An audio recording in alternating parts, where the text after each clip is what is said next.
Hi, I'm Mark with Crown & Caliber, and welcome to Hidden Gems. There are watches out there that don't really hide from the crowd. They definitely stand out and deserve a little more information. There's more to it than what you first see. This watch is definitely one of those. It's the OMEGA Ploprof. So let's get into it. So the OMEGA Ploprof stands for Plongeur Professionnel, or professional diver. That's not the original name. Originally, Omega had the Ploprof as a few different watches that were meant for professional divers. And the one that this is modeled after was originally called the OMEGA Seamaster 600. It was developed in mind for the purpose of professional divers.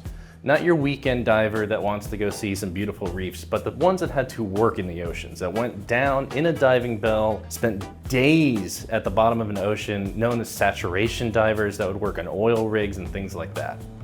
When they built this, they also alongside built the OMEGA 1000, or the OMEGA Grand, which is big, chunky, but it doesn't stand out like the OMEGA 600 did.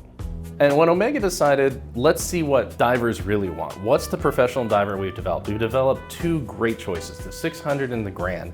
They went to Comex. Comex is the French company that is known for building the entire industry of diving when it comes to professional diving. They develop the helium mixtures that divers that dive extremely deep need to breathe. They develop diving bells for divers to be able to go deep sea and spend days down underwater. If you wanted to test a watch to make sure it would stand up to the rigors of professional divers like that, you gave it to them. And after they played with both of those watches a little bit, they wanted the 600. It wasn't a matter of how deep the watch went. It was a matter that the watch was safe. It would not accidentally miss time on you. And that's the most important thing. When you are a diver diving deep down professionally, coming up at certain times, that timing of a dive is the matter of life and death. It's not good to miss time a dive. So this is what they put their life into. The OMEGA 600 was built to be hard for you to move the bezel. You had to push down this button in order to move the bezel, so you didn't accidentally mistime something in a dive. It was built so the crown could not be easily moved and unscrewed. There's also a few other things about the OMEGA 600 that are different from every other watch before it. For one, when you go deep down and do these saturation dives and spend time in a diving bell, the atmosphere in it is heavily saturated with helium. And that helium can actually get into a watch. It can get in between all the little gaskets and get into the watch. And when you come up back to the surface, that compressed helium from all the pressure will actually expand and pop out the crystal on a watch. So to combat this, Rolex and Doxa both created a helium escape valve that allowed for the helium to slowly come out.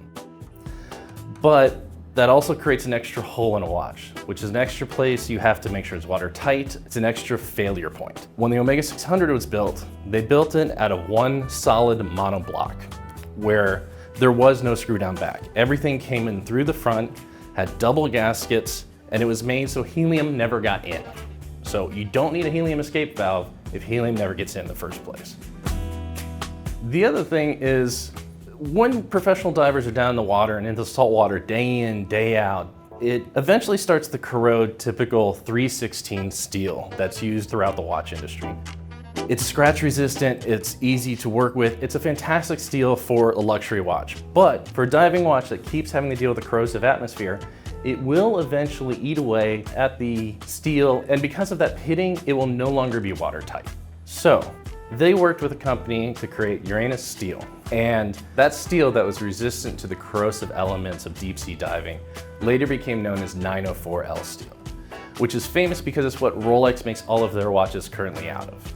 But before they got into the business of making watches out of that, Omega did it first. The first iteration of this watch in the OMEGA 600 had a relatively successful life with professional divers, but not with the general public because it was twice as expensive as a Rolex Submariner.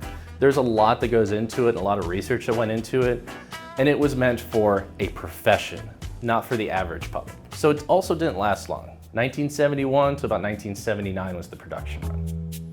So in 2009, Omega decided to come back out with the OMEGA Ploprof. This time, instead of 600 meters, it's a 1200 meter dive watch. And there's no confusion about there being 1 or 2 or 3 Ploprofs.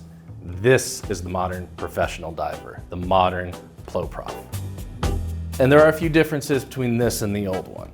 One, they had to use a helium escape valve this time. And it's not because they wanted to get away from the monoblock construction case that the original was made out of. It actually has to do with the ISO standard. The International Organization of Standards has what's called the ISO 6425. And it sets the standard for dive watches and saturation dive watches that are meant for professional divers. And one of the things they do is they test for how it deals with helium. Now the original case, helium never got in. The way they test for the ISO standard is they take the crown out, they put a special crown in and inject helium into the case and see how it deals with it. So it's not a matter of can they make a case that helium doesn't come in?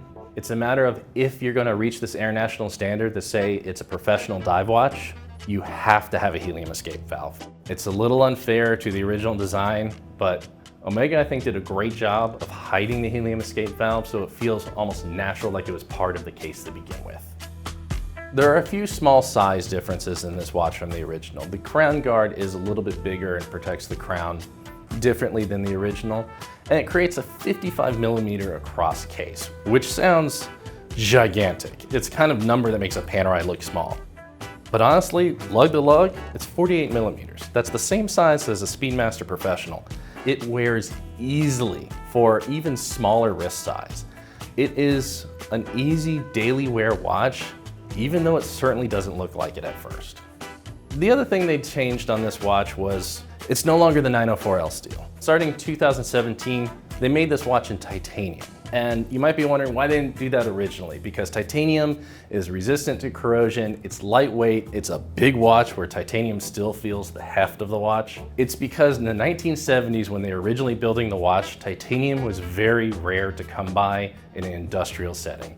In fact, the United States had to set up shell companies in order to buy titanium from the USSR in order to build the SR-71 Blackbird.